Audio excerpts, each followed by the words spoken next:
I dag vil jeg fortælle jer, hvordan man regner ud vinkler og laver dem. Ja. Okay. Den her er en stum. Den er alt over 90. Ja.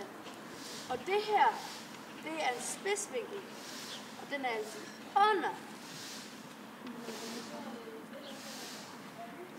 90 grader. Altså en ret vinkel. Som der altid er præcis 90 grader. Mm.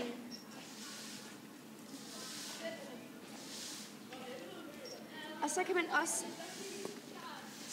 når man skal have sådan en trekant her, den har jo 3 sider. Det vil sige, at der er 3 forskellige vinkler.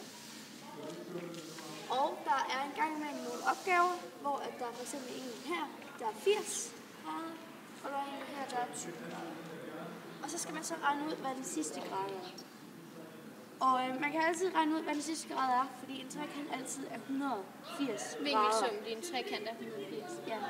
Så det vil sige, det her det giver 100. Det vil sige, det her det er 80. Det er lige med 80 grader. 80 grader.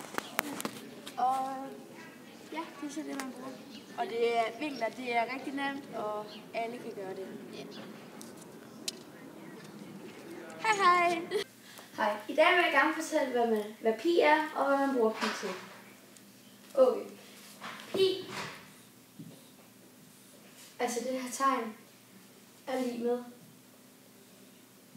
3,14. Pi, det bruger man til at regne cirkler ud, hvad omkreds og areal er, og alt sådan noget.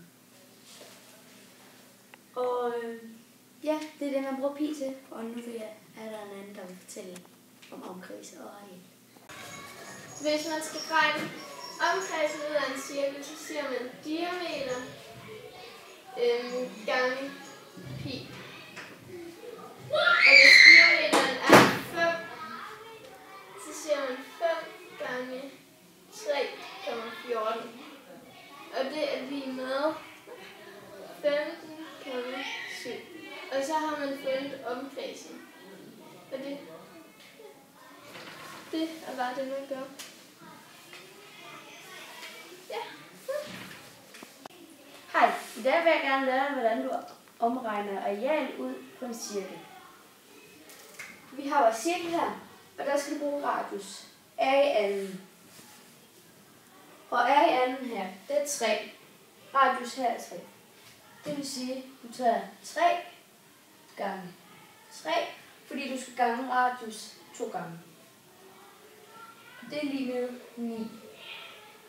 9 gange du så med 3,14, som der er pi. Og det er lige med 28,26.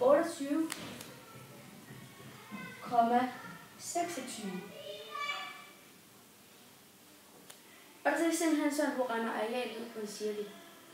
Det er så nemt. Hej hej.